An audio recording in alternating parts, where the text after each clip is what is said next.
All right, well then why don't we get started and we can begin. If other people come in, they'll just join us. And Michael, he kind of manages things so people turn their microphones off and so on.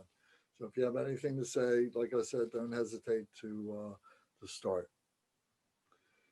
So the Buddha was born 2,600 years ago in India, and actually, what is now Nepal, it was in the northwest or northeastern part of India, just below the Himalaya mountain range. And so he was born a human being, and he's referred to as the historical Buddha to differentiate from what we would call meditation Buddhas. So the meditation Buddhas are these different statues and icons and so on that represent um, different aspects of the activity of Buddha nature, the way Buddha is expressed in our lives and so on. So the Buddha, the historical Buddha, his genius was to be able to articulate this system that we call Buddhism. And we're going to go and talk about that some more now. But so all this iconography and all these statues and so on are all part of being able to kind of wrap our minds around what these activities are, to give them human form. But all this is beyond being a human. We all have Buddha nature within us. The Buddha taught that we all have Buddha within ourselves. And the word Buddha, literally in Sanskrit, means awakened one, the awakened one. So there's many other traditions that talk about the same thing and have different words for it. For instance, the Christ, or for instance, or maybe God, or maybe Allah, or or Vishnu or Brahma, different traditions. They're all speaking about this nature that we have, this true nature that we have that's in our heart center. It's not in our mind. It's not, or rather in our brain. It's really something that is within the core of our body. And we talk a lot about how this manifests and how this works as we go on.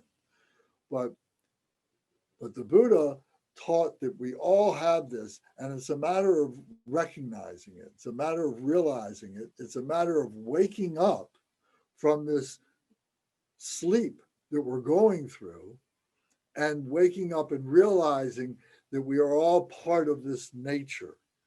And as we become awakened, we take our responsibility, we take our place in the midst of all of this. And this is what he teaches, how to do this, what this all means, and how to recognize this and so on. So the Buddha, the word Buddha, awakened, was prophesied for many, many, many years, many, many centuries in the Hindu tradition.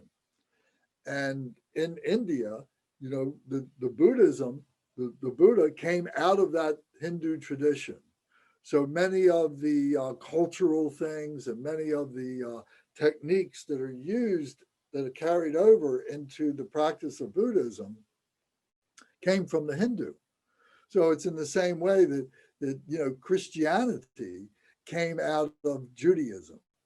So so there's a lot of things, there's a lot of similarities, and there's a lot of room for conversation that many of the things that came into the Christian came from further east, that may have come from India and so on. So there's a lot of interesting points to study and to think about with that. The Buddha's name, before he became the Buddha, was Siddhartha Gautama. The family name was Gautama, and his father was a king. And they lived in this Shakya realm, the Shakya kingdom, it was called, the Shakya. And so so Shakyamuni Buddha was,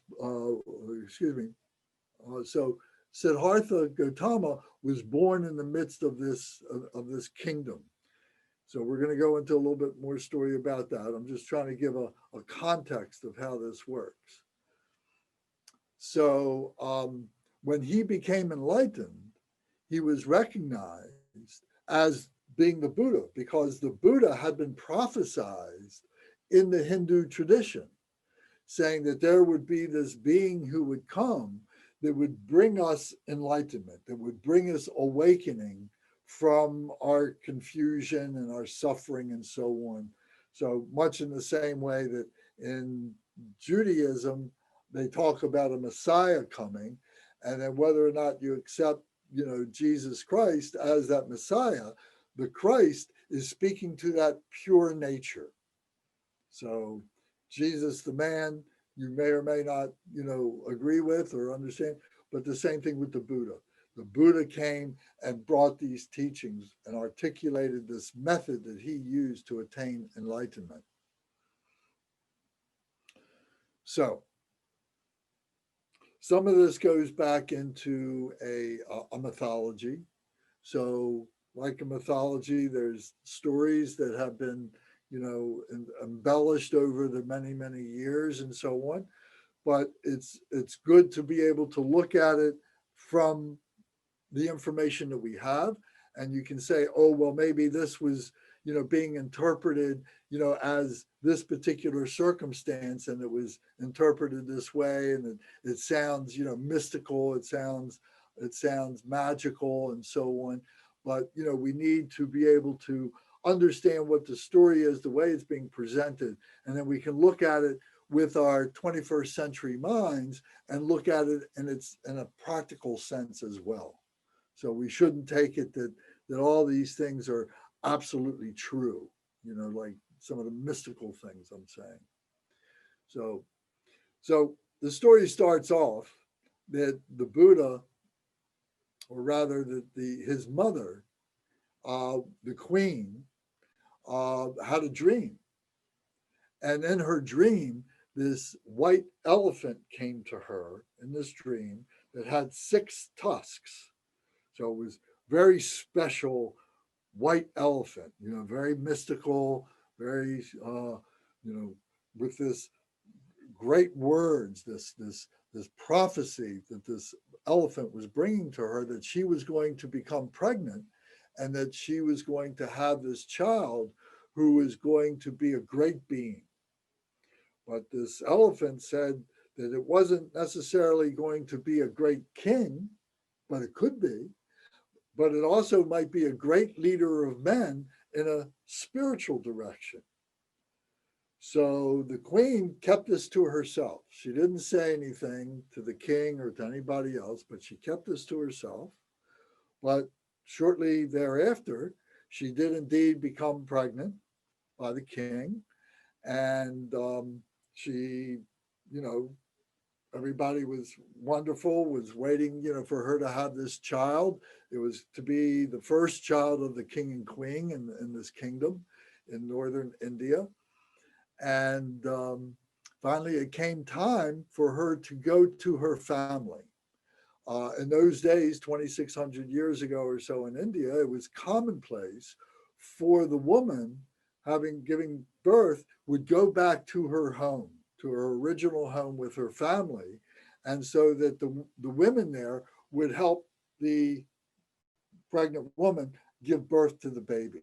So she being a queen, she just didn't simply go back by herself. She went with a whole entourage. So there was this whole procession. There was like this parade of many, many people, servants and so on, that were going back to her home that was somewhere south of the kingdom where she was living with her king husband. So along the way, she started having the pains that she was going to have the child.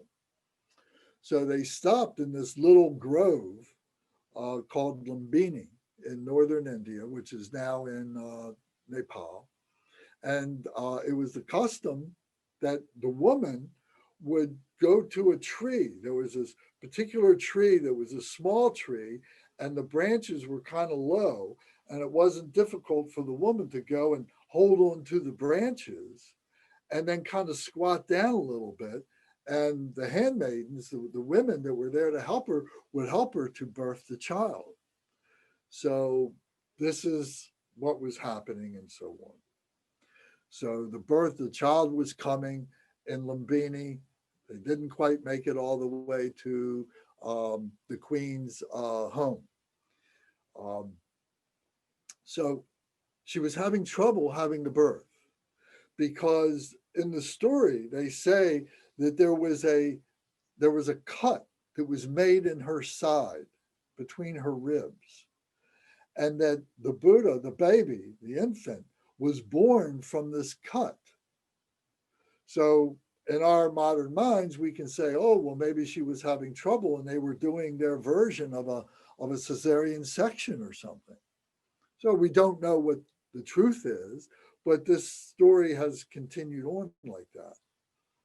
So the infant was born, and miraculously, this infant was able to stand right away and had a golden body and took 7 steps straight forward.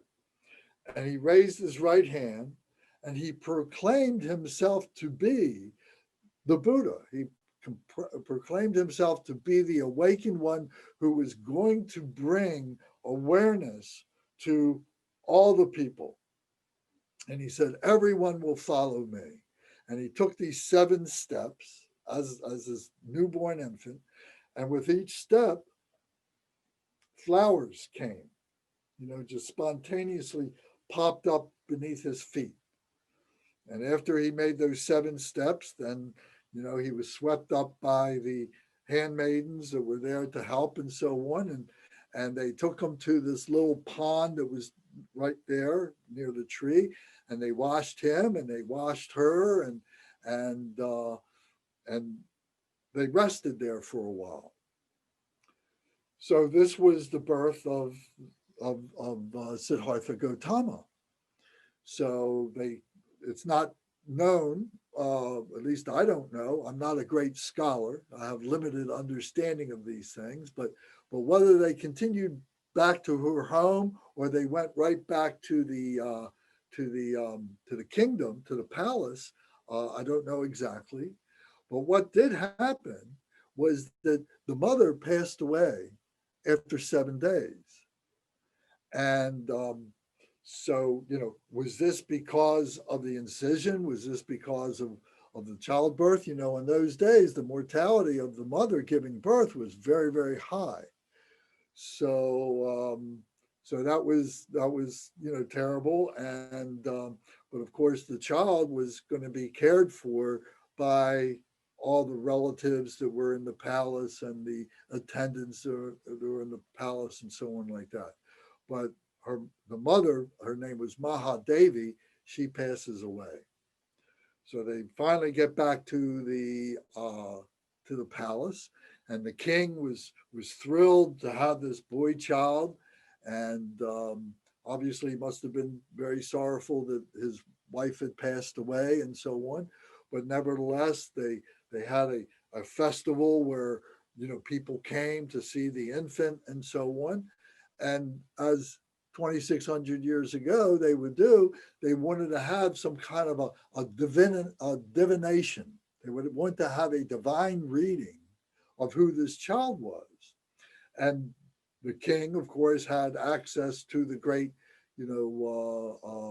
scientists of the time, the magicians and so on. And he called them together to come and to examine the child and be able to reveal to the king who this child is to be. So they came and they investigated and so on, and they all said the same thing. They said, this child is a magnificent child, and this child is either going to be a great warrior, a great leader of men, a great king, or he's going to be a great spiritualist that is going to lead people in a spiritual direction. Well, the king, he didn't want to have any of that. He wanted his son to be a great warrior and to take up the legacy of his kingdom and to be a great leader of men in that way. So he didn't want to hear about the spirituality stuff. So he said that during the time that the young son, Siddhartha Gautama, is going to be always within the palace. He's not to go out of the palace gates. He's not to go out into the villages and so on. He's only going to meet, good people that are in the palace. And he's never going to see anything bad. He's never going to see anything terrible. If somebody gets sick, they have to leave the palace. If somebody gets injured, they have to leave the palace. Somebody gets old, they have to leave the palace. So, of course, everyone obeyed the king, and that was what was going to happen. So, as Siddhartha Gautama began to grow up, and he's being taught by the best teachers of the land of the time and so on, and he's learning how to read and write, of the time, and he's learning some tradition of the Hindu. He's learning some of that. And he's also learning martial arts. He's learning how to play with the attendants, their children. And he had cousins, and his father remarried and had another son.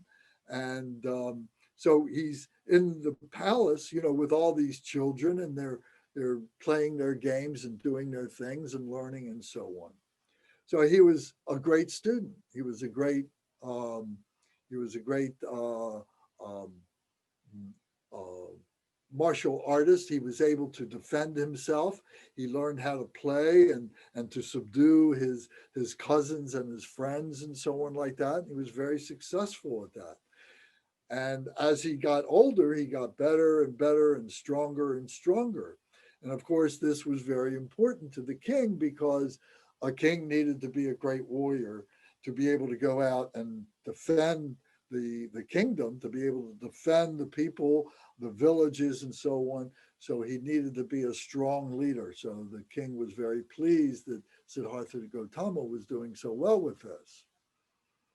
So this continued on up until about the time he was 12 or 13 years old. And in those days, it was normal for young adults like that, or rather young adolescents, I should say, to marry and to begin having children, because people might not live beyond 30, 40 years old. So from the time that they could start having children and everything, they would start getting married and raising their families and so on. So as would befit a great prince like Siddhartha Gautama, the king organized this great festival that was going to last for days, and all the different aristocrats, all the different beings from all around the land were invited to come and to bring offerings to the child and to the king, and to bring their daughters to introduce to the prince, so that perhaps he would choose someone to marry. So like I said, he's 12 years old, 13 years old in that time. So this goes on for several days, and all these beautiful young girls are coming, and nothing was happening on Siddhartha's side. He was meeting these people, but he wasn't meeting anybody that he wanted to be with.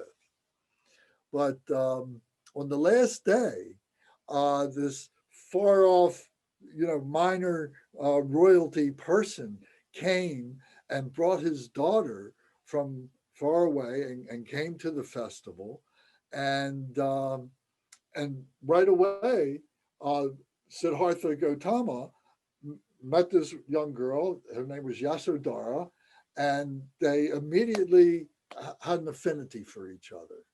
And they would talk to each other. They spent a lot of time together, and they extended the party to go on for another day so they could talk and everything. And everybody was thrilled that Siddhartha Gautama had selected such a wonderful young woman to be his wife, and she agreed to be his wife and so on. So sometime thereafter, they got married, and they were living in the palace. So in agreement with the king's wishes, Siddhartha Gautama still had never gone outside of the palace gates. And the palace was, of course, this beautiful, gorgeous palace. And it had these great courtyards. And then there were these walls that went around the courtyards with gates and so on. And so there was a lot of property there that was all considered to be the palace. But Siddhartha could never go outside of those gates into the surrounding villages. So as a child, as a teenager now, and as a married young man, he had, people coming, and he was continuing his martial arts training. He was continuing his intellectual trainings, learning stories and learning, continuing with his reading and writing. And he was becoming very successful, and he was learning the art of politics, how to deal with people and so on. And he was always well attended to. He had many attendants. And being a prince like that, he wasn't always with his wife, and even before, as a young boy and everything, he would have all his pleasures being satisfied by these attendants and so on. So this continued even after he married. So he was wise. He had experience in the ways of being a human being, being a physical human being, and so on. He's learning the politics. He's learning martial arts. He's learning combat, and so on like that. And he's very successful at all of these things. So all during these years, as a teenager, his wife Yasodhara does not conceive, does not get pregnant at any time. So, I'm sure they were concerned about this, but life goes on, and they get into their 20s, and things are progressing along in their lives, and there's expectation for Siddhartha Gautama to be the king, to be a great warrior, and so on. And he's thinking to himself, I've never been outside this palace. I would like to know what's outside the palace gates. My father has not allowed me to do this, but I really want to go. So he convinces one of his most loyal attendants to take him outside during the middle of the night, so nobody would know, and they would go out, and Siddhartha Gautama could learn what life is like outside the gates, because within the gates everything was perfect. So the attendant was very reluctant. He says, "Oh, Siddhartha Gautama," he says, "if I take you out and the king finds out, he will kill me. He's given direct orders not to have anybody take you out. You must remain inside. Please reconsider and stay inside." And Siddhartha says, "Oh no," he says, "my mind's convinced, my mind's made up. I want you to take me. Please take me out." So reluctantly, they go, and they go through one of the palace gates, and they go out into this village, and they don't get too far out into the village, out through the roadway there, of course, which is this old dirt road and so on. And they see these people that are lying in the dirt road and on the sides of the dirt road, they got twisted limbs and missing limbs, and their skin has looked terrible, and they're moaning and groaning, and they obviously have some kind of disease and sickness and so on. And Siddhartha says to his attendant, says, "What is this? What are these people? What is this?" He says, "Oh, well, these are people that have gotten injured, or they were born maimed. They were born like that, deformed, and they've gotten sick, or maybe they've gotten injured. They've been in some kind of battle. Like when we do our battles and so on, training in the martial arts, that you would do things to some people, and sometimes they would get hurt, and they would have to leave. They couldn't stay in the palace. If they got sick, they couldn't stay in the palace. If they weren't born perfect, they couldn't be attendants and they couldn't come in the palace. So what you saw in the palace was nothing but perfection. So Siddhartha says, well, you mean to tell me that I could get hurt or I could get sick like these people? And the attendant said, oh, yes, Siddhartha, that could happen. You have to be careful. Siddhartha's mind just went kind of crazy. He says, oh my goodness, I can't imagine that. How could something happen like that to me? I'm the prince. He says, let's go back into the palace. I'm not going to go any further. So they go back into the palace and they don't say anything to anybody.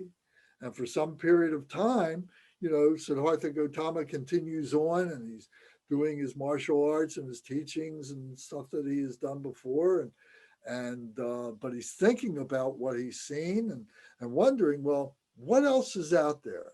And he gets some more courage together and he goes to his attendant again and he says, I want to go further out into the village. We only started a little bit. I want to understand more. And again, the attendant says, oh, please, Prince Siddhartha, please don't make me take you out there. If I take you out there and the king hears about it, he will surely cut my head off. Please don't do this. He says, no, he says, I'll protect you. He says, you don't have anything to worry about. We can do this safely. But I want to go out.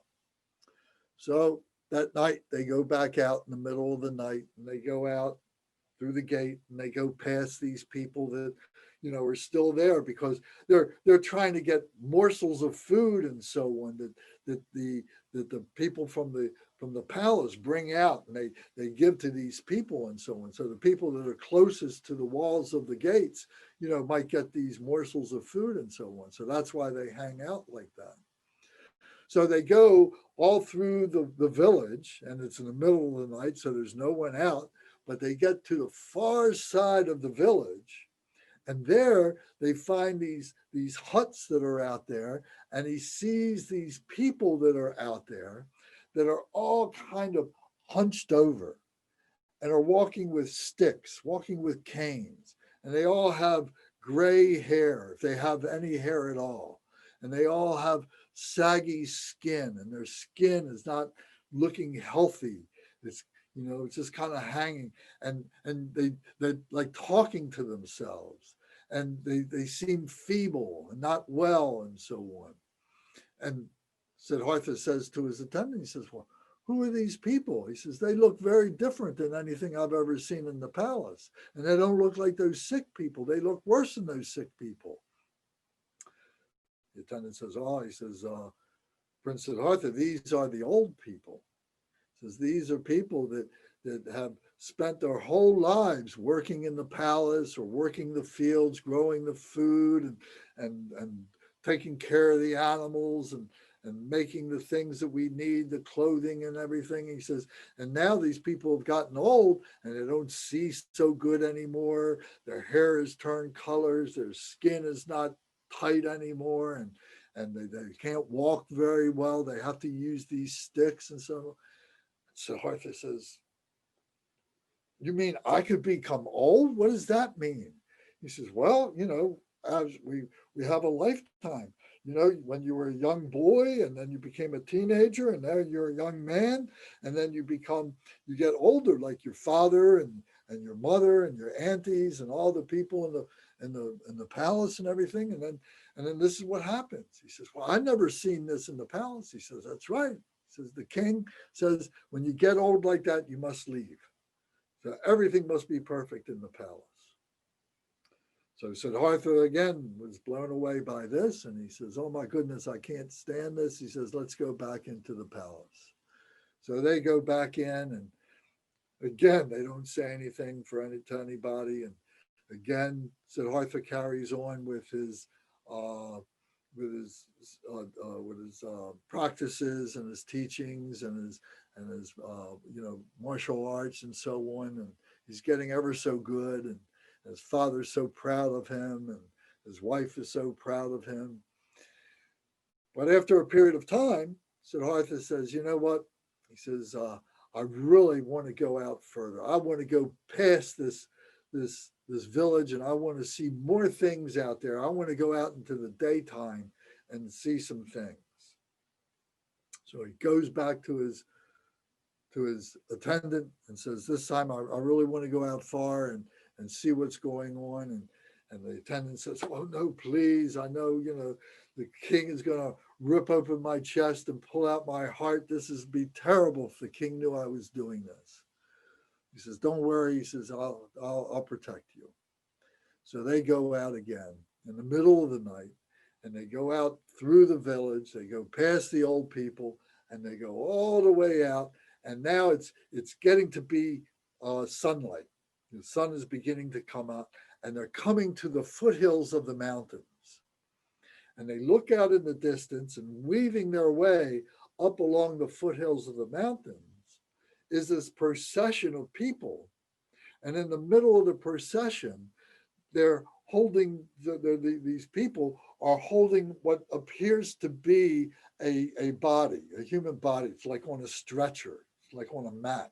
And they're holding this, and there's people in front, and there's people and behind them, and then there's people in the middle that are holding this body. It's all wrapped up in white. And he says to his attendant, he said, well, what is that? He says, oh, he says, Siddhartha, that is a funeral procession. They're taking him up to the burial ground. He says, a funeral procession? What is that? He says, well, you saw those people that got sick. You saw the people that get injured. You saw the people that get old. Well, any of these things cause us to die, that our body wears out and we die, that all the life goes out of us. And then when that happens, they have to go up to the burial ground. And then they do a cremation. They cremate the body. They burn the body. So Siddhartha says, what are you talking about? You die. The life goes out of your body. He says, this could never happen to me. He says, oh, no. He says, Siddhartha, this happens to everybody. This is what happens to us, that the life goes out of us like that. And then the body gets smelly and is not pleasant. So we have to burn the body so that it doesn't infect us. It doesn't make us feel uncomfortable and so on. So he says, this could happen to me. He says, oh, yes. He says, I've never seen such suffering. I've seen suffering of people, being sick. I've seen people suffering because of illness. I've seen suffering of people being injured. I've seen suffering of people getting old. I've seen the suffering of people who are dying and the people that were crying, because they were wailing and everything, taking people. I've never seen anything like this. He says, of course, this doesn't happen in the palace. So Siddhartha says, okay. He says, I can't understand all this. He says, but let's go back to the palace. But as they were going back now, the sun had come up and they're going by this woods, the edge of a forest. And from this forest, they could hear singing. They could hear music. They could hear instruments being played coming from inside the forest. And as they got closer to the forest, and they could see in between the trees, and they could see these people that were singing and dancing, and they were completely naked, but they had on all this, these beads. They had things on them and so on like that. They had instruments that they were playing and all this, and they seemed so happy. And he says to the attendant, so who are these people? He says, these are the ascetics.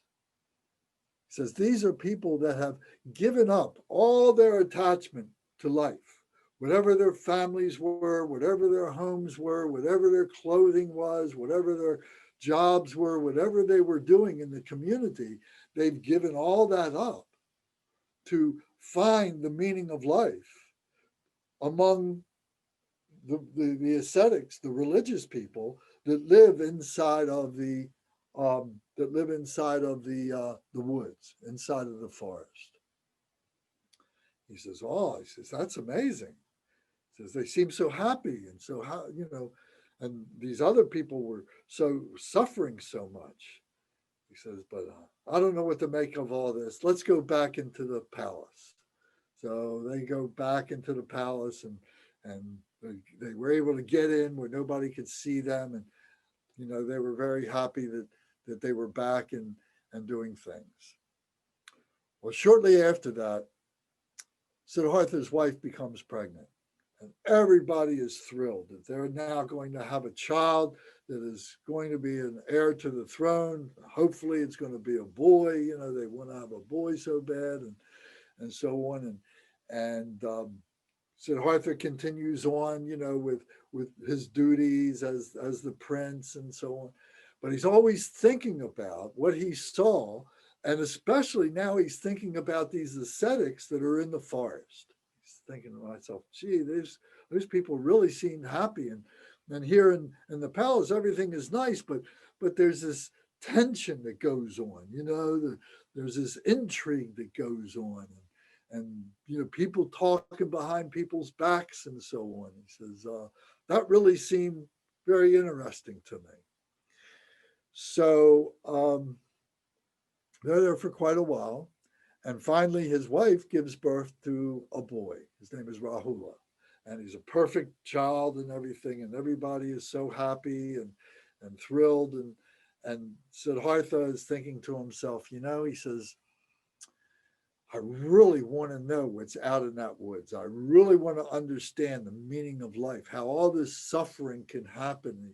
It's something that has been within me all my life. I want to understand this better. And if I stay here and if I take on all the responsibility of the prince and then being the king and so on, I'm never going to know that. I'm never going to understand that. I've got to find out what that is. And my wife is going to be cared for. My son is going to be cared for. My father will get over it. Everything's going to be okay. I want to go out and I want to go into the woods. So he goes back to his attendant and he says, I want you to take me out there. And the attendant says, oh no, he says, my goodness, what the king will do to me, he'll burn me alive. He'll cut my heart out. He'll chop off my head. He'll do everything to me because he said no one should ever take you out. And for you to go out and not come back, oh my God, this would be terrible if the king finds out I did this. He says, don't worry. He says, you'll be protected. Don't ever tell anybody what happened. So he makes the attendant do it. And they go out and they got these beautiful horses. You got to imagine that the times that they've gone out with the prince wearing all his wonderful, beautiful clothing, and the attendant has beautiful clothing, and they've got their jewelry, and they got their headgear on and everything, and they got their weapons and all this. So they get to the edge of the woods, and Siddhartha gets off of his horse, and he says, here, you take this horse back to my father. And here, I'm going to give you my jewelry. And here, you can take these clothes and give these clothes to my son, that he should have these clothes and so on. And I've got this long hair. You know, they would grow their long hair. And he says, I want you to cut off my tail, my hair piece. Oh, no, you know, you can't do that. This was the sign of royalty. You couldn't do that. And, you know, he did it himself. He just cut that off and he took the hair and he just threw it. And the attendant was crying his eyes out and so on. And Siddhartha says, you go away. I'm going into the woods. So he's down to his barest loincloth and so on. And he goes into the woods and he doesn't go too far in there when he meets a group of the ascetics who are dancing and are chanting and so on like that. And he says, I would like to join you. You know, I want to know what you know. How do I become like you? I understand that you have to give everything up. I've just given everything up that I have. He didn't tell them that he was a prince. He just said, I've given everything up. I want to join you here in the forest. He said, well, you know, you have to come and you have to meet our teacher, the guru, and he will talk to you and he will decide whether or not he's going to accept you as one of us, as the ascetics, and begin to give you teachings and so on. So he says, okay, please take me to the guru. So they proceeded to take him, and he meets this guru, and the guru, you know, talks to him and says, well, he says, this is the way it works. He says, you do everything I ask you to do. you go into the village and we'll give you a pot, and you go and you get your pot filled with food that people give you, and you bring it back to me, and I will in turn, I will give you teachings that I know about the meaning of life. I will teach you how to meditate. I will teach you about what it is to be a human being.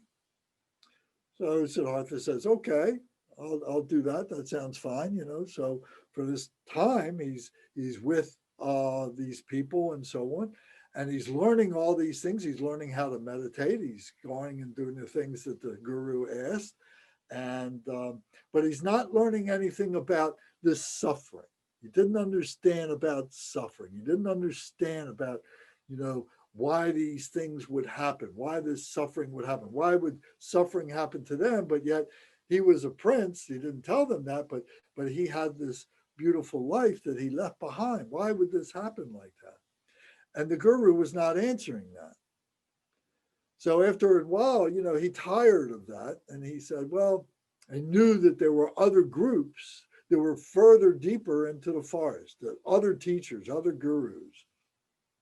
So he says, I'm going to go and meet another teacher. Maybe he's got what I'm looking for.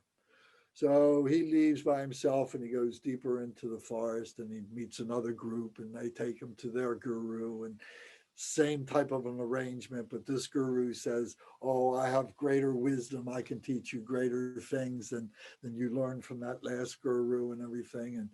And you be one of us and so on. So he agrees, and he's there for a period of time, and he's learning more meditation. He's learning better meditation. He's having better meditation experience, but he's still not learning, you know, this reason for suffering. Why do we have suffering? And this was the thing that he was really trying to understand. This was rising up in his awareness, you know, why do people suffer? So after a period of time, he leaves that guru and he goes further deeper into the forest, and he meets yet another group, and they take him to their guru, and he has the same conversation and asks, you know, for the teachings. And after a period of time, you know, he's learning better meditation, better than he's learned before, but he's still not finding this the cause of suffering. What is the meaning of this suffering and the cause of this suffering?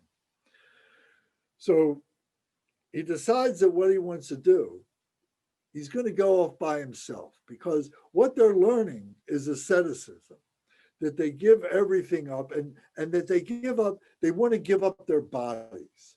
You know, that they say that their body is part of the cause of what they need to shed, that when they leave this body, when they die, they achieve enlightenment. And this is where the causes, the reasons of suffering will be revealed. So Siddhartha says, I'm going to do this by myself. I don't need to have the guru for this. I can do this by myself now. I need to do this. So he had some other friends that were part of this group that agreed to follow him. They say, oh, we would like to go with you. We think you're right. We would like to do the same thing. So we said, okay, you know, so they all, the 6 of them leave together. It's the 5 friends and Siddhartha Gautama. And they go up into the hills. They leave the forest and they go up into the hills, up into the short mountains and so on. And they each find their own kind of caves, and they find their own kinds of trees. And they say, well, you stay here, I'll stay here, sort of thing. And they had some food with them. They had some rice with them, and they had some milk or yogurt. They had water with them. They had some very various things, and they vowed that they were not going to stop until they achieve enlightenment. And if they, you know, were to die in the process, that would be fine, because that was the thing, that once you died, then you would get truth.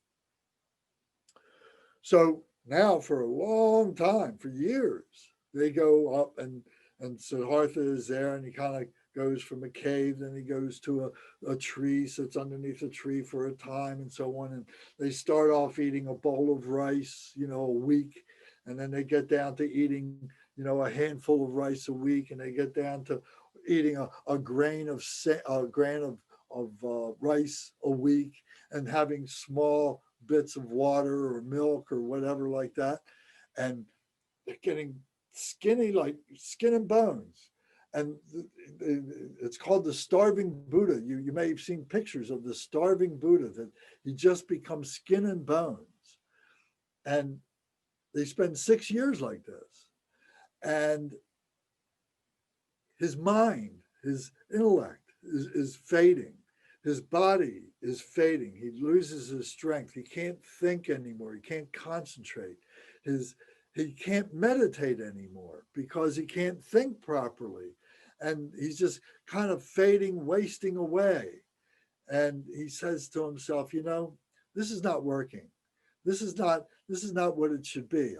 I feel like I'm just slipping away into oblivion, and there's something wrong with this, and I'm not going to do this anymore.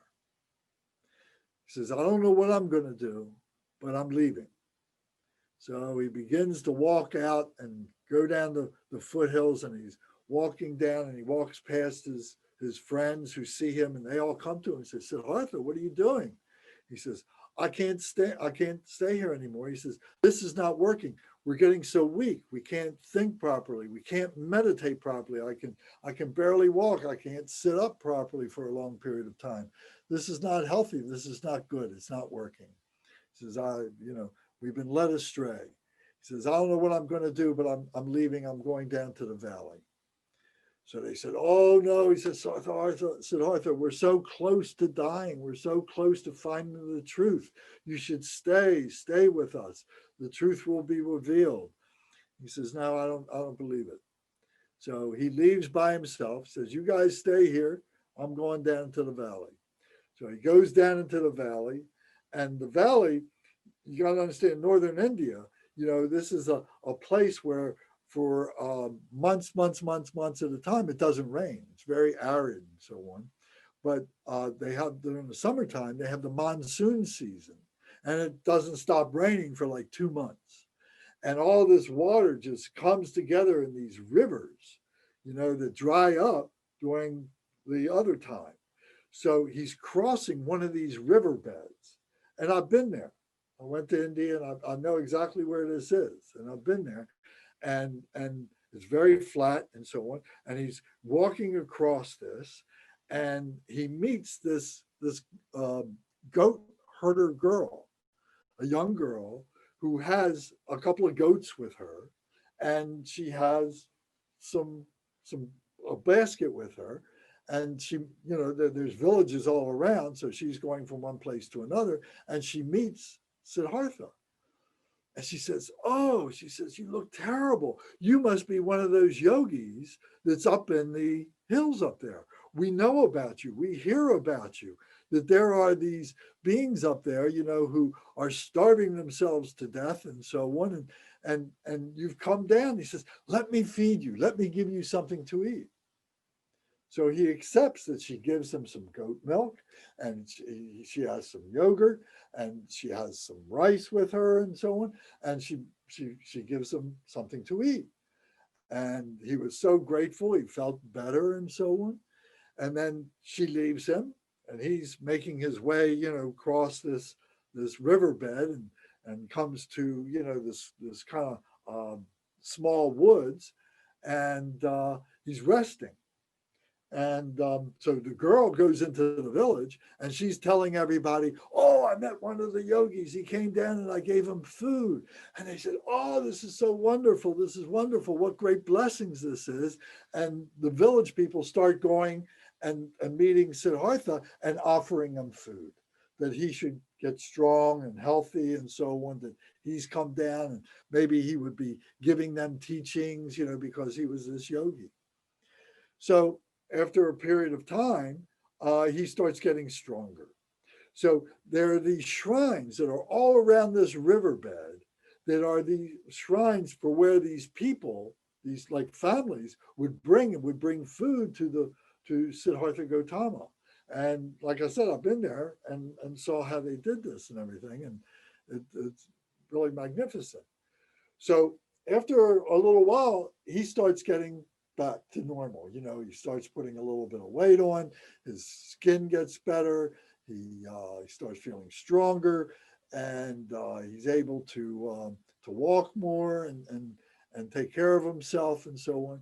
So he says to himself, you know, he says, this is great. He says, you know, what I've realized now is that for me to be able to experience my spirituality, I have this body, and this body is precious. This body is special. Without this body, I can't experience the spiritual. And if I can't, and to understand the spiritual, I got to have a clear thinking brain, a clear thinking mind. I need to have that. So starving myself like that was not right. I have my physical body, I have my intellectual body, and I have my spiritual body. And I need to honor all of those and take care of those and see that that is to be a good human being. So he gets his strength together and he says, but now I'm ready to go back into my meditation as a strong person who now has all these skills that I've developed from learning how to meditate and so on. So he finds this great big beautiful tree. It's a fig tree. And he sits down underneath the tree and he says, I'm going to stay here tonight and I'm not going to get up until I attain enlightenment, till I become aware. So you got to remember now, going back, you know, that the Buddha was prophesized in that tradition, in that Indian tradition, in that Hindu tradition. So they're all looking to be this awakened one. So he gets some grass and he puts the grass down and he makes a nice comfortable place for him to stay, and he goes into his meditation. So you'll want to take a short break right now, and we'll continue the story. If you want to stand up and stretch, if you want to get a drink of water or something like that, and then we'll come back and we'll continue the story. Okay, so take a couple minutes and come on back.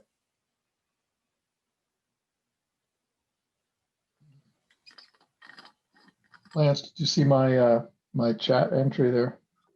No, please tell me what it is, or is it private? I can, yeah, right. It's pornographic. No, I'm just kidding.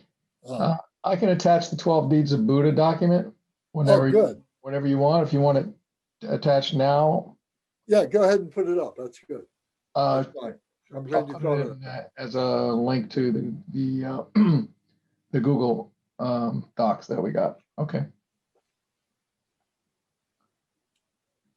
So when everybody comes back, please tell them that you did that.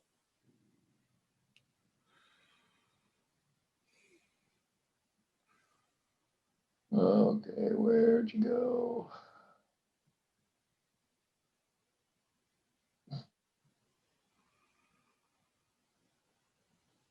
How are you, Tom? Great. Good.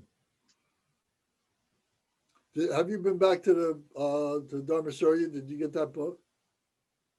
No, I'll probably go up maybe this weekend. Yeah. It was like, like last time I was there, Kempo was saying, when you take the teachings here, you tend to not be involved with the Sangha that's online.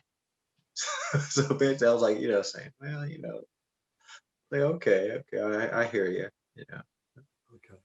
So yeah, I'll definitely pick it up. Okay. Yeah, I stepped away for a minute to get my sweater. Okay. Okay.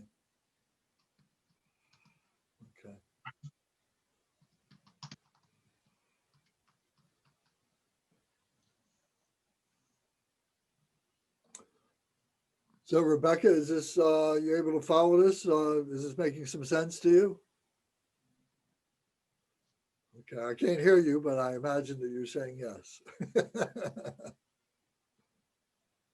Yeah, turn your microphone on. Not going on. There you are. Oh, it went on and off. There you are. All right. A message just popped up over your face that said that I was muted, but I don't think I am. Can you hear me? Now you're fine. Excellent. Okay.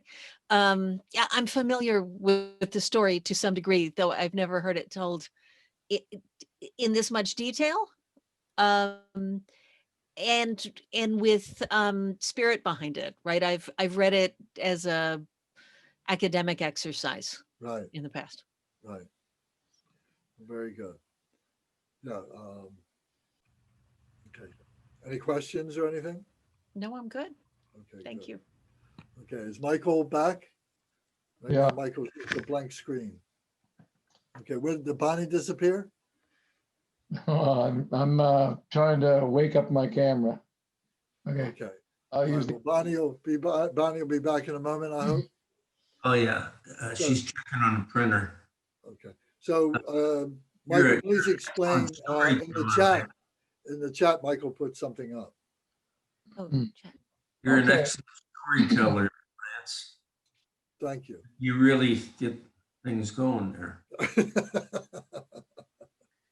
Oh, you'll find a link in there in the chat box. Can everybody see the chat box? You know how to get to it? Okay. That's a link to the Buddhism 101 education materials folder. That's a link to a document in there, which is the 12 deeds of the Buddha. That's sort of the first of Lance's offerings that occurs in a 101 context. And there's many of those to come if you hang with us for a few months, few years. Yeah, Teaser. so the 12 deeds, what we're going through now are the 12 deeds, Right. the life of the Buddha.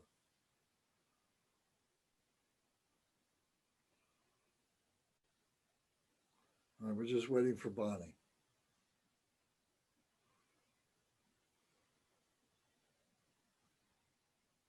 So talking about the starving Buddha, there is this took place in Gaya, India, in northeast India, and Gaya is a big city, huge city.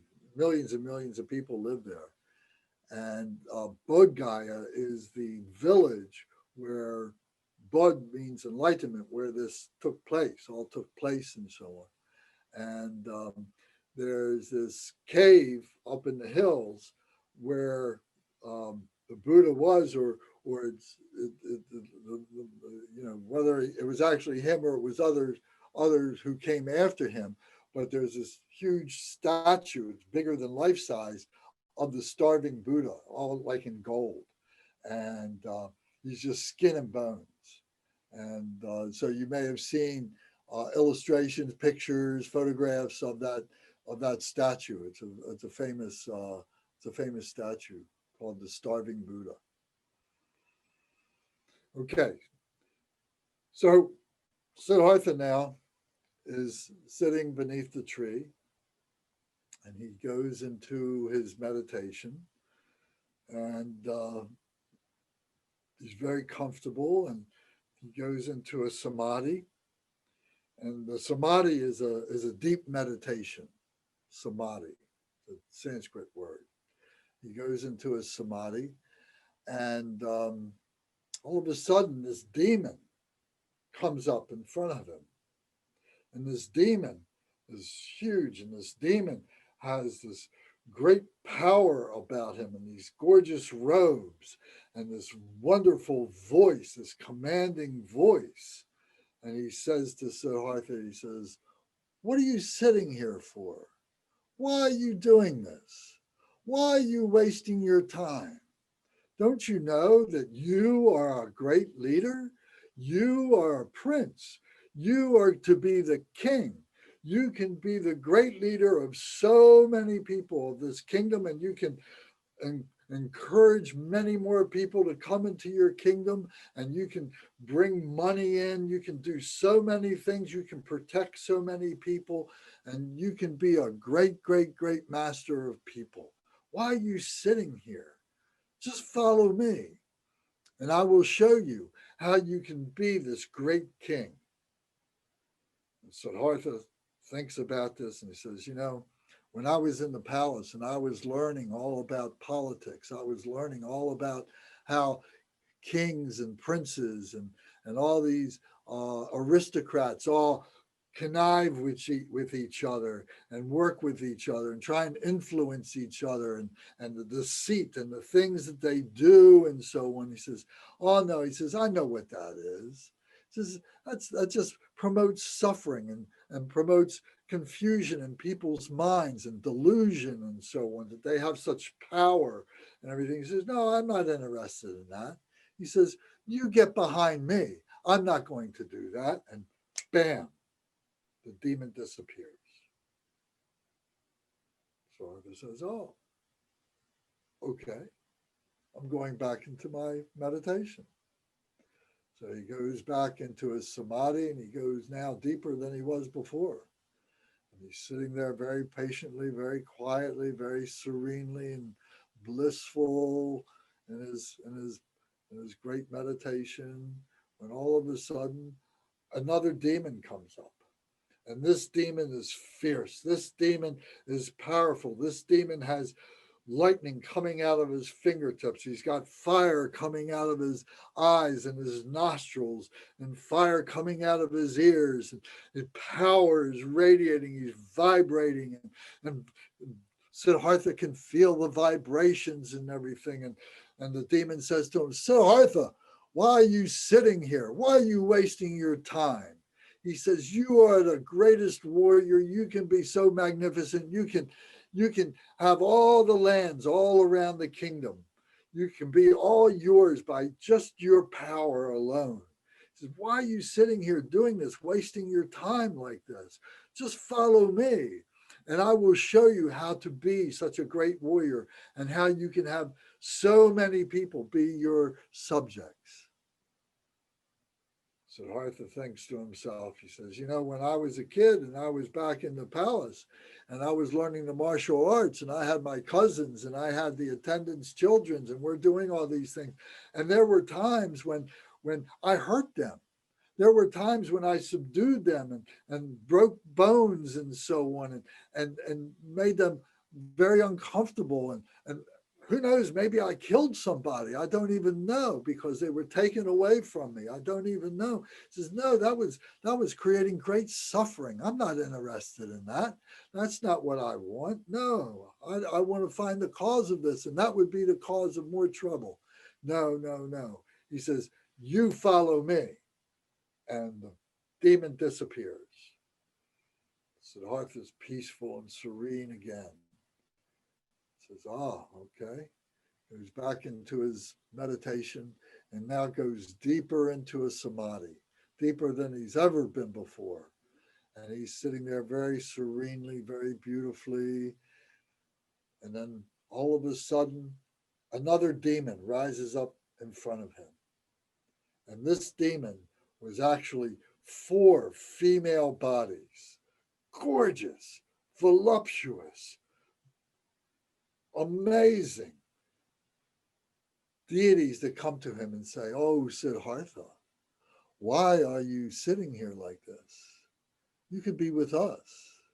We could show you all the great pleasures that you have never experienced before. We can show you happiness and suffering and euphoria that you've never experienced before. Why don't you come and join us? You be one of us. Such happiness we will have, such love we will have together. This will be magnificent. We will share lifetime together that will be wonderful. And Siddhartha thinks to himself, when I was back in the palace, and I had all those attendants, I had all those people caring for me, and I had my wife and all this deceit, all this jealousy that was going all the time. Who's going to be with Siddhartha tonight? Who's going to do this? Who's going to do that? And the fighting and the lies and the things that people would talk to each other. It says, all for the sake of this body, to be able to bring that pleasure to this body. He says, oh no, he says, I know what that is. That just brings more suffering. He says, I'm not interested in that. He says, no, people get attached. People have that desire. It's not good. He says, you get behind me. And the four women just disappear. Now it's all perfectly quiet. And Siddhartha's sitting there by himself underneath the tree. Says, I'm going back into my meditation. And he goes back into his meditation. And now he's sitting there and goes deeper and deeper and deeper into his samadhi than ever before, than he did any other time. And then all of a sudden, everything just opens up for him. He sees all the suffering, all the causes of suffering of all beings. He sees the lifetime of all beings.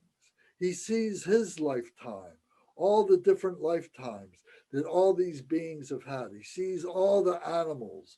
He sees all the insects. He sees all the different things that are part of our world.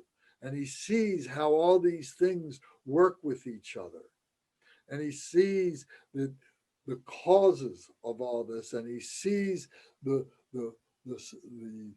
beauty of all of this. And he realizes that what he's witnessing is his enlightenment, his awareness, that he's now seeing that everything is all connected. Everything is the same. All beings have the same beginning, have the same present, and have the same future. He sees the past, he sees the present, he sees the future. He sees all these beings as being the same, all made up of the same material. He sees all this energy that surrounds everything. And he witnesses all of this, and he's part of all of this, and he recognizes all of this. And he's just amazed and speechless. How could I ever understand what this was as a normal human being? This is beyond being a normal human being. This is something that is just beyond whatever we ever could imagine it to be. So he remains in his meditation, but his meditation now is with his eyes open, and he's able to see. And the sun is coming up now. You know, he spent that night during this time under the tree, but now the sun is coming up, and his mind he's just wide open.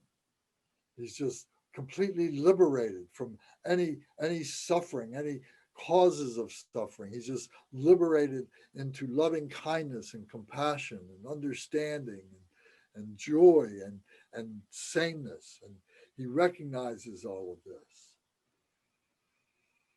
And he gets up from his seat beneath the tree, and he starts walking towards the village, but just kind of meandering, and he's just kind of walking back and forth. And there's this place there in Bodh where the Buddha, where he just walked back and forth for 2 weeks, and flowers came underneath his feet. With each step, flowers just popped up, and he just paced back and forth. Nothing to say, nothing to do. By this time, his 5 friends had come down from their hermitages up in the mountains, up in the hills, came down, and they met the village people, and they were eating, and they were gaining their strength.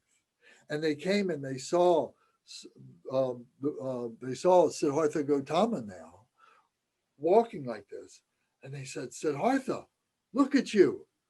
What has happened to you? You have a golden body. Look at you. You look so strong. You look so confident. You look so peaceful, so serene. What has happened to you? And he says, I've reached the enlightenment. I am the Buddha. I say, yes, you are. Tell us how you did it. Please tell us. We want to do it too. Please, we're all so close. He says, I don't know what to tell you. I don't know how to say. So he just continued pacing. And they kept beseeching him. Oh, Siddhartha, please tell us. He said, I don't know how to tell you. I don't know what to say. So after 2 weeks of being in Bodh like that, Siddhartha thinks to himself, he says, oh, maybe I should go to Varanasi. Varanasi is another city that is west of Gaya, that is the holiest city in India. All the Hindus want to go and die or be cremated in Varanasi. And the river Ganges goes through there. And maybe you've seen pictures of the Ghats where they have these steps and so on, and they have the funeral pyres and so on like that. And for the rich people, they'll do the funeral pyres. For the poor people, they just take the bodies and throw them into the river Ganges and so on. So that's where I should go. That's the holiest place in India. That's where I should go. So he starts walking west, and as he approaches Varanasi, and he's just sensing, this is a beautiful place, but he just walks right through it. There's nothing for him there. He has it's not resonating with him. It's not meaning anything to him. He feels, beyond that. And the 5 friends are still continuing to follow him, say, oh, teach us now. We're in Varanasi. This is a great place. And he just, I don't know what to tell you. So he continues going, and they go out on the western suburb, the western area of Varanasi, into an area called Sarnath. And here is a deer park where the deer are in some woods, and there's these meadows where the deer would feed and so on like that. And they got these very nice trees. They got sal trees like the one that his mother held on to. They got trees there and everything. It's very peaceful and serene there, very quiet there. And he says, okay. He says, I'm going to sit underneath this tree over here, and you 5 friends, you sit in front of me, and I'm going to give you a teaching. So it's taken 7 weeks, 49 days from the time that he attained enlightenment to walk, do the pacing for 2 weeks, to walk through Varanasi, and to get to Sarnath. It's taken 49 days to get this. And now he has his 5 friends there. And he says, now I'm going to give you the first turning of the wheel of Dharma. Now, Dharma is a Sanskrit word that is a pathway. It is a set of, it's a procedure. It's a way of doing something. Like I said, the Dharma for being a carpenter, the Dharma for being a housekeeper, the Dharma for being a religious person. There's all these dharmas, and we identify them with a lowercase d, dharma. So it's not an unusual word. But the dharma that the Buddha is teaching is a capital D. And that's the dharma path of the Buddha. During this time that he was walking for 49 days and not speaking, he's developing this system, this dharma, this system that does not tell people what enlightenment is. It tells them how he attained enlightenment, what it was that the steps that he went through to recognize what it is to have a life, what it is to be a human being, and how it is that we overcome those, or we deal with those, we incorporate those, we coalesce those into our enlightenment, into our awakening, and see what all this reality is, and so on. So he puts this all together. This was his genius, that he had this ability to be able to do this, to articulate this. So he says, I'm going to give you this teaching. I don't know if he called it the first turning of the wheel of Dharma, but that's what it became. And he taught them what's called the 4 Noble Truths. So maybe you've heard that expression. The 4 Noble Truths are very simple, but they are the basis, they are the foundation of all the Dharma teachings. So the first truth is that all life has suffering. It doesn't matter who you are. It doesn't matter if you're rich, doesn't matter if you're poor, doesn't matter if you're a woman, doesn't matter if you're a man, doesn't matter if you're young or old, or any other thing that you can think of. All beings have suffering. It doesn't matter if you're an animal. It doesn't matter if you're an insect. All beings have suffering. It doesn't mean necessarily that your whole life is all suffering, but it means that everything that we think is happiness, everything that we attach to, everything that we want to have, or everything that it turns into suffering. We have our body. We're so happy we have our body. We're born, though, suffering. We're born completely incapable of taking care of ourselves. If we didn't have our parents or those who are caregivers to give us, we would surely die in a very short amount of time from exposure or from starvation. So we're suffering in that way. So if you're, and as we get older, we begin to get sick. So we all beings get sick. So there's suffering there. As we get older and our bodies begin to deteriorate, we get old and we suffer that way. And then we suffer when we die, when we know that our body is going to change, that our body is going to stop working, and we have the fear of what it is to lose our body, we suffer then too. So all beings have this suffering. So we recognize this. And this is the first noble truth, that all life has suffering in it. The second noble truth is that we create this suffering from our attachments. We create this suffering through our emotions. We create this suffering through aversions, through our hatreds. We create this suffering through jealousy. We create this through greediness, through pridefulness. And ultimately, we create this suffering through ignorance, through delusions that we create for ourselves, that this is my life, this is who I am, this is what I am, this is what I need, this is what I want. We create these graspings, we create these clingings. And when these things don't work out, when these things change, we have great suffering.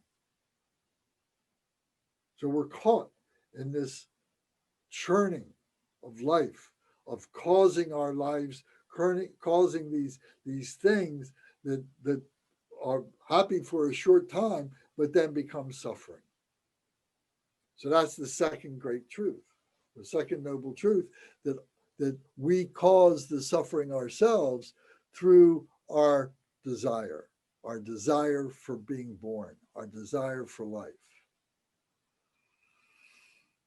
The third noble truth is that the way to be able to stop this suffering is called the renunciation, the cessation, the cutting ourselves off from these graspings, from these clingings of this, having this body, having this life, being in this world, all this, cutting ourselves off, stopping that, That's very difficult. How do we do that? And that's the fourth noble truth. The fourth noble truth is called the Eightfold Path. So this is a way, the Eightfold Path is a way to have a system in our lives that we can evaluate what we are doing so that we can avoid those sufferings, those creations of suffering, to avoid the ignorance, to avoid the hatred, to avoid the attachments, the desires, to avoid the jealousies, and to avoid the prideful greediness. How to do that? So the Eightfold Path has right view. We're already free. It's a matter of all beings want to be liberated. All beings want to be free. It's just a matter of remaining that way.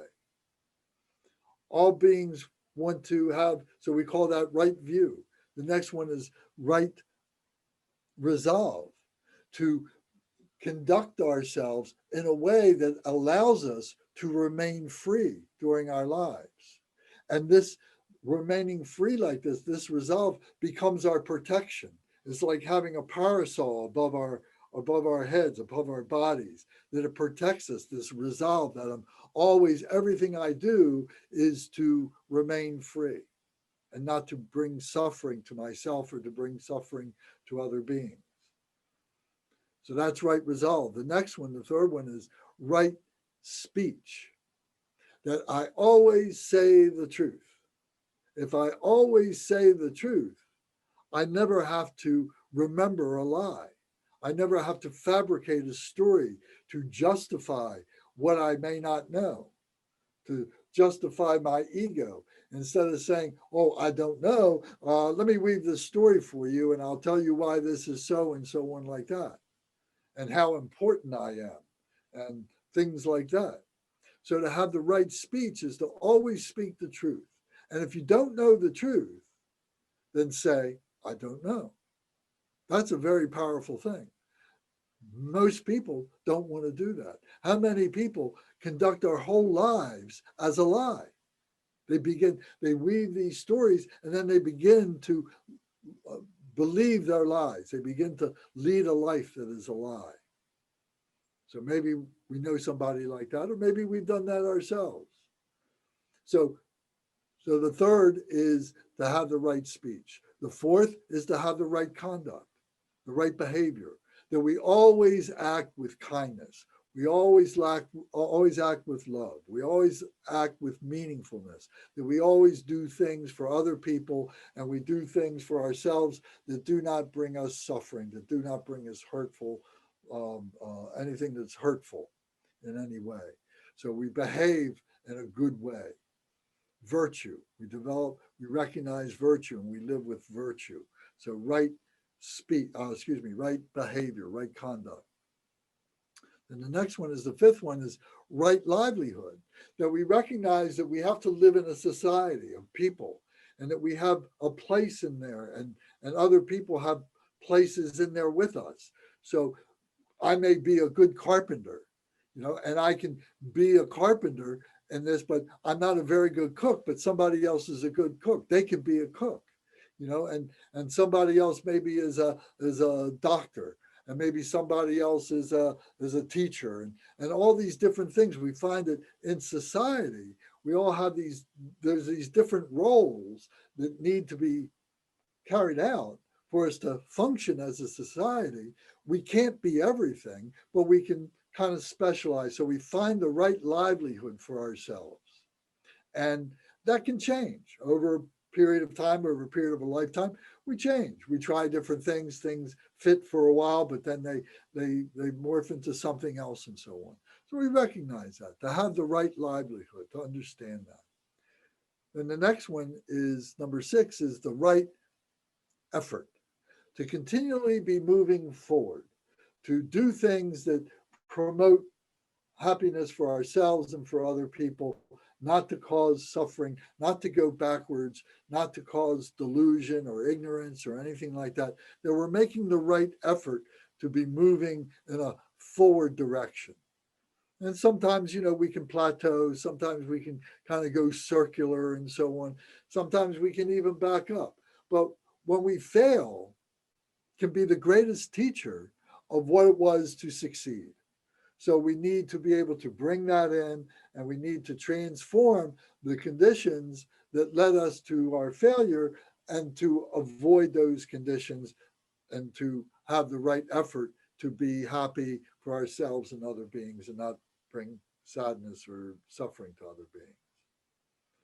So then the next one is right mindfulness, to be aware of all these things that we do, to be able to develop our intellect, and to be able to develop an objective view of all things, to be able to develop a meditation skill that allows us to transcend the everyday emotions, the everyday events that go on, and be able to give us a perspective on ourselves that will allow us to go back and say, oh, I made some mistakes. I did these wrong things here. I did those things wrong. I need to fix those. Or that I'm doing these things correctly and I need to continue doing these correctly. And I should help other people to do these things too, and to maybe help them see when they make their mistakes. So to have this right mindfulness, this right, intellectual awareness of things. And then the last thing, the Eightfold Path, is to have right concentration or right absorption. So what that means is that we become the vessel for all of this. All of this comes into our body. All this comes into our intellect, is all part of the body. All this comes into our spirituality, which is all in this body. And we bring all this in a balance, and we become a complete human being that has all these different levels of awareness, the right view, the right livelihood, and so on like that, the Eightfold Path, all coming together. So by doing this, by exercising and using the Eightfold Path, now we have a way to be able to cease, to renunciate, to be able to give up our attachments and our aversions and our delusions and our greediness and our jealousies. They're still around us, but we find ways to be able to transcend all of that. We move from just being a physical body and an intellectual body, but we transcend and open up our spiritual body, which is transcendent of this suffering, transcendent of this confusion, and so on. So this was the first turning of the wheel of Dharma. This was the first teaching that he gave. He says, this you must understand. This is the fundamental of what it is to be a human being.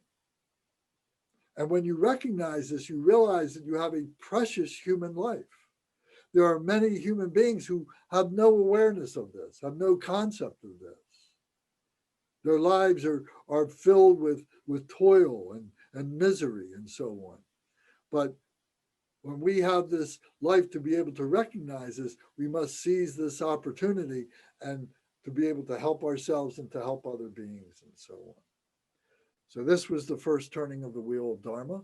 And then his disciples or his friends recognized him now and accepted him as the Buddha.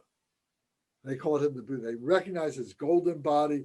They recognized these words, the system that he was teaching them, that he was showing them, and said, you are the Buddha. You are the awakened one. And you have shared this, how you did this with us. You just didn't touch us and gave us enlightenment. You showed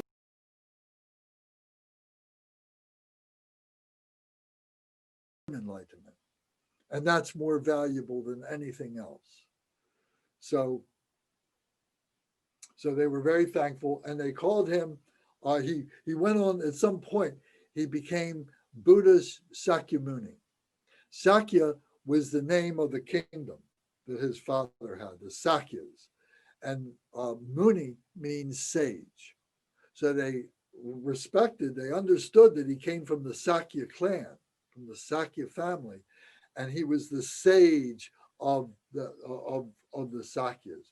So his name became Buddha Shakyamuni. So now we refer to the historical Buddha as Buddha Shakyamuni, the sage of the Sakyas.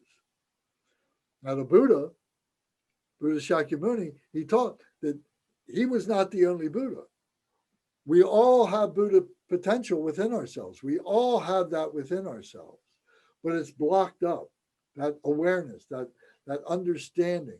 Those things are blocked up. And what are they blocked up with? They're blocked up with the hatred. It's blocked up with the ignorance. It's blocked up with the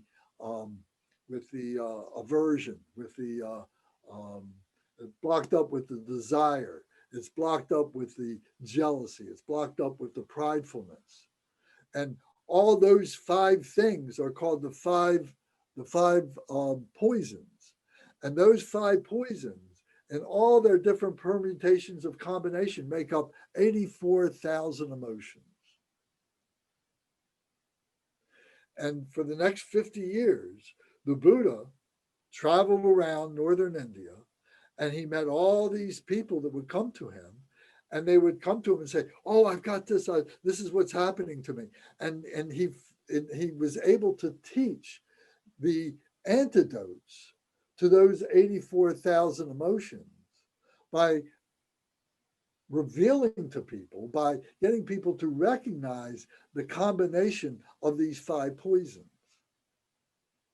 And this was his Dharma teachings. This is what he spent the next 50 years doing. So he had many, many disciples, and many of the disciples, they themselves became enlightened. They themselves became Buddhas in their lifetime. And they continued teachings, and they went far and so on. And they went from northern India. Some went north. They went up into the Stanis lands like Afghanistan and Pakistan and Uzbekistan and Turkestan. Those were called the Stanish lands, and the Buddhism traveled up there. I saw a map once that said Buddhistan. It was all referred to as Buddhistan because it all become Buddha territory. And then, but it also went south. It went south into India and then went over to Ceylon, the island Ceylon that's now called Sri Lanka. And then at the same time, it went up into Southeast. It went around the eastern part of India into Burma and into Thailand and Cambodia, Southeast Asia, and went up into Vietnam, went up into China and Japan and Korea, and went up. And so it traveled around like that, over the next, millennia and more. I mean, it's still traveling. So that's what the Buddha did.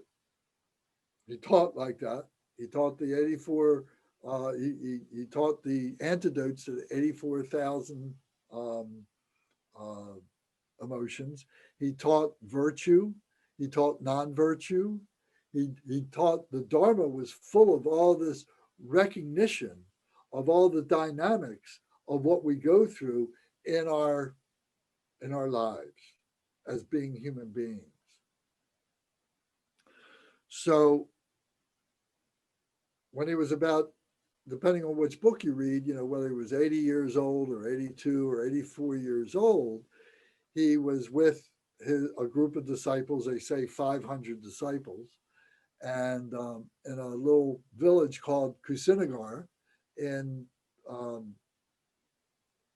India, and he ate some bad food, and he died. And he wasn't strong enough to be able to fight off the bad food. It might have been old food or whatever. And but he knew he was dying. It took, I don't know, a day or 2 days, whatever. And the reclining Buddha, he laid his head on his right hand like this, and he was reclining on his right side, and his legs were stretched out, and his left hand was on his left thigh. And it's a classic position that we should try and go to sleep in. And he taught he said to his students, they were all beseeching him, "Oh, Buddha, don't die, don't die. We need you to be here. We need you to continue to teach us." And he basically said to him, he says, "Look, I've taught you everything I can. It's up to you. You need to be able to practice the teachings yourself now. There's nothing more I can do for you. My time has come to an end. My life has come to an end. And that's fine, no problem. But now you have to continue your life. You have to practice the teachings, and you have to continue teaching to other people," and so on. And then he passed away. And they had a great cremation, and many people, the word spread very fast, and people from Southeast Asia came, people from the Stanis countries came, and people from the rest of India came, and they had this great cremation, and they divided up the relics, because when they do a cremation, not everything burns. They have bones that are left behind, teeth that are left behind, and maybe some hair and so on. And they distributed these things to the great leaders, of the different areas, of the representatives of the people that came from these different places. So you can go to many of the shrines at many of these famous temples and so on, and they will all, claim to have relics of Buddha Shakyamuni. And not long ago, there was there was a documentary done by some archaeologists who dug down where this cremation took place is now this special stupa, this special building creation that they made to honor the place where he was buried. And they dug down underneath the stupa, and lo and behold, they found a casket of some of the relics. And so it was on PBS, and it's something you can still see, and so on. I probably can see it on YouTube or whatever. So this is generally the story of Buddha Shakyamuni, and his teachings continue to be taught 2,600 years later. And one of the things that is a very special feature of the Buddhist teachers is that they use the texts that have been written down as a means of being able to teach.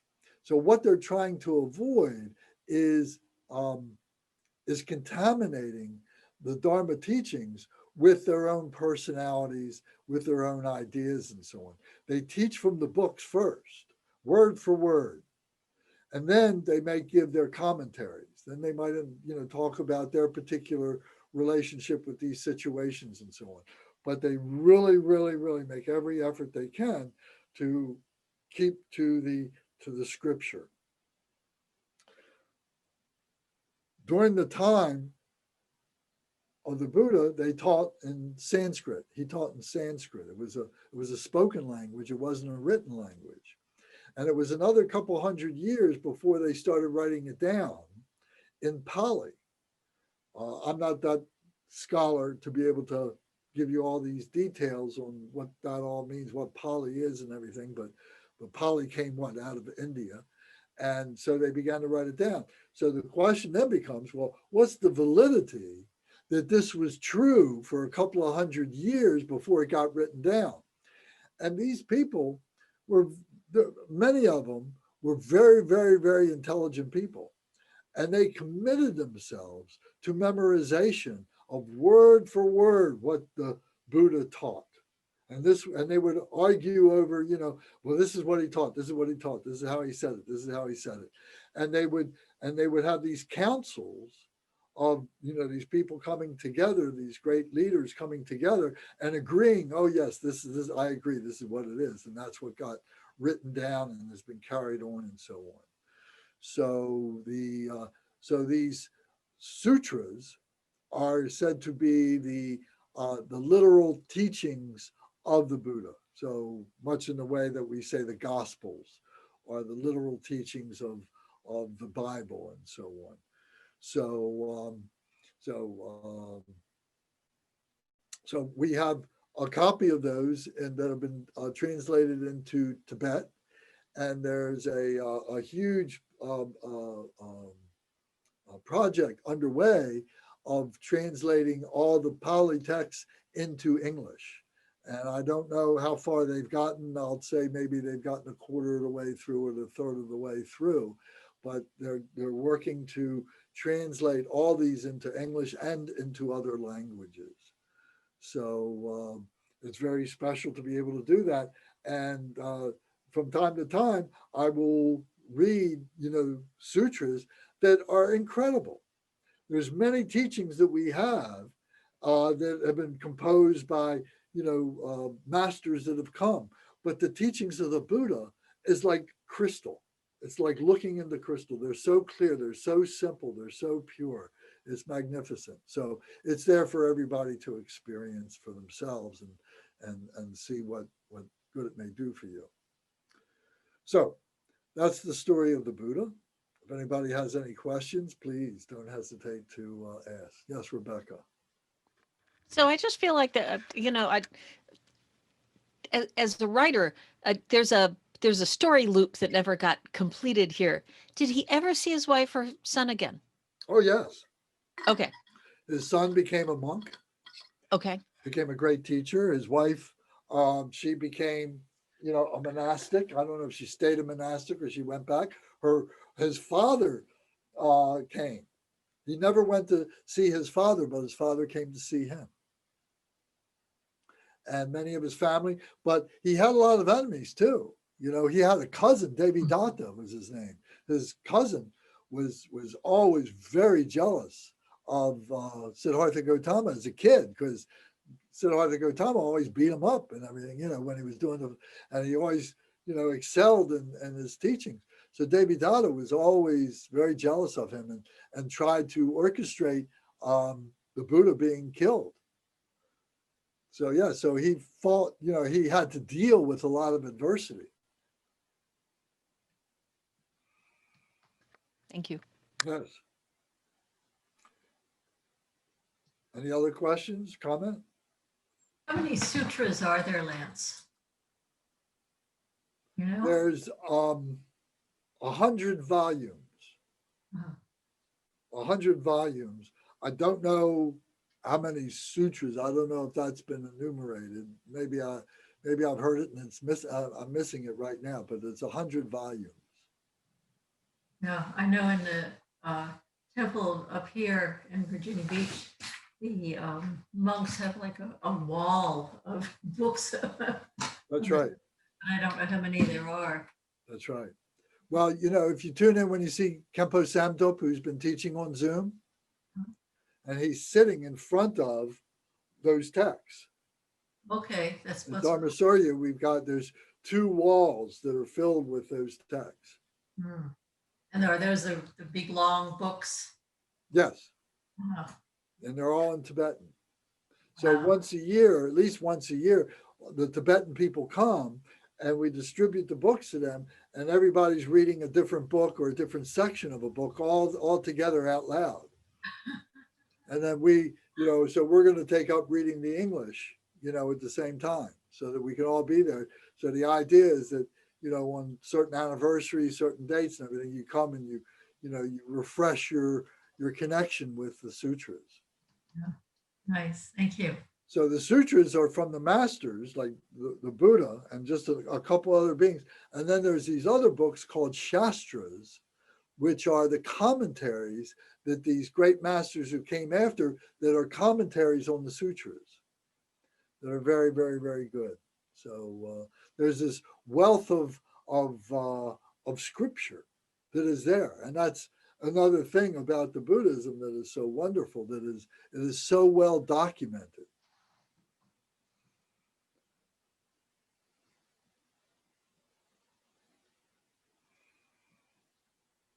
So during the course of the Buddha's life, there were times, you know, he would travel around northern India. Of course, they were all walking. And the monsoons would come, you know, I told you that. And he had a favorite place that he would go to, a favorite village that he would go to. And the king there built this great pavilion for them. I mean, it was hot, you know, it was still 100 degrees, but it's pouring down raining.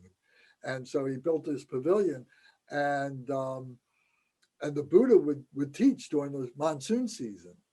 And he would teach these, and he would go into these great samadhis. He would go into these great meditations, and other people would go into these meditations along with him. And there's many stories about all those and practices about all that. And, you know, so there's many, many, many more stories about, you know, how the Buddha taught and what it was that he taught. He went and visited his mother in heaven in one of the stories. So there's many, many mythological things that are very meaningful, and they have practical application to them. You know, they may sound, you know, mythical, mystical, and so on, but the essence of the Buddhism is very, very practical. You know, that's one of the things that I've enjoyed about it so much, is its practicality.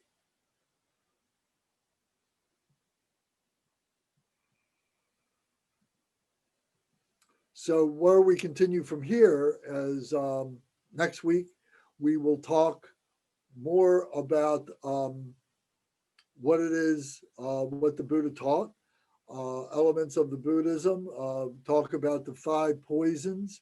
We need to understand what it is that is suffering and what it is that's happiness. what it is that causes suffering and what it is that causes happiness, and to be able to see the interrelation between them and how it all works and so on. So be able to begin to look at the dynamics of what it is to be a human being, to have a precious human life.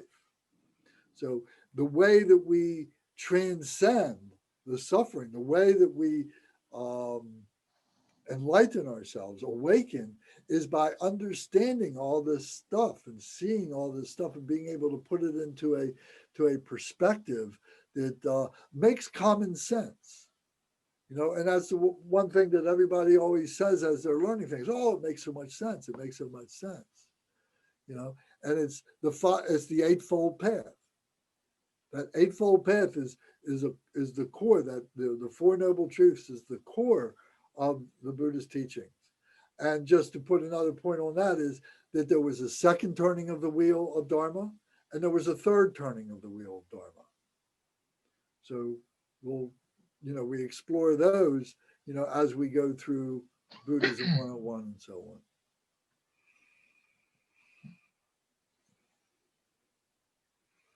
on. Okay. Any other questions or comments, please? Hey, Lance, what's the Sanskrit word for suffering? Dukkha. Dukkha. No, that's ignorance. Dukkha is ignorance. Yeah, I don't know. I'll have to. Maybe I got it here. Let me see. It's dukkha.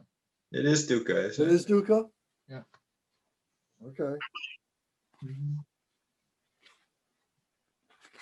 I'm not the greatest scholar. Dukkha is suffering. Dukkha is suffering. All right, so we got Both. by two wise men. So I think we'll go with that. Yeah, I don't have it written down here. Okay. So in the practices and the prayers that we do, many of them are written in Tibetan, translated into English, but the mantras are all done in the Sanskrit. And that's allow us to make the connection with the Buddha's teachings that were done in Sanskrit. And they're charged with spiritual energy. So as we recite these things in Sanskrit, we're charging ourselves up with that. And, for us, there's no time difference. There's no past, present, and future. It's all the same. There's no time. We just manufacture the idea of time. So whatever we do is timeless. So when we harmonize with the Sanskrit like that, we're harmonizing with the very teachings, the very words, the very breath of the Buddha and all the masters that came after.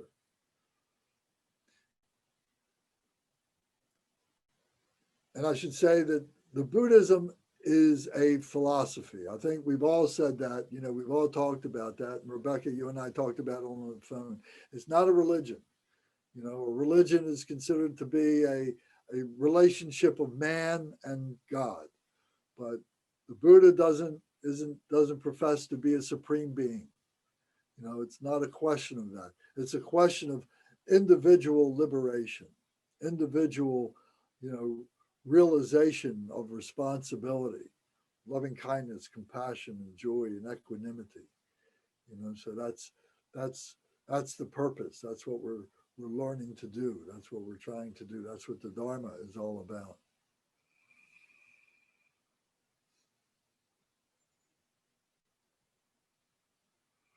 Okay. So then, if we can, we'll say a dedication prayer for the benefit of the enlightenment of all sentient beings through what we have studied tonight, and that maybe we have elevated our awareness to some degree, and to whatever degree that is, we are dedicating that for the benefit of the enlightenment of all beings. And everything we do is for their benefit, not a selfish aggrandizement, but for the benefit of others. So this is one means of being able to keep ourselves pure, to keep our nature pure, and it's not being selfishly held.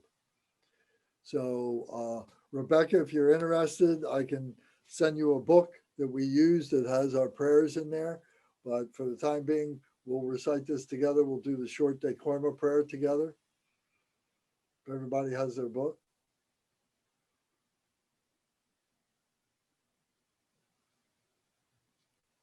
Everybody's moving about.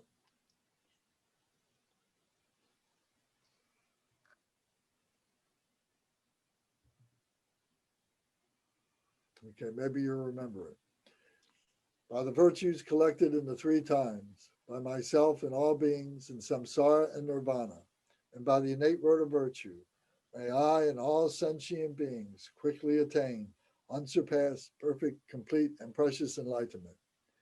May the teachings of the great Trikampa Ratna Shri, who is omniscient, Lord of the Dharma, master of interdependence, continue and increase through study, practice, contemplation, and meditation until the end of samsara. Om, Ah, Hom. Om, Ah, Hom. Om, Ah, Hom. May my body, speech, and mind become inseparable with the body, speech, and mind of the Buddha and all the enlightened ones. Thank you all very much.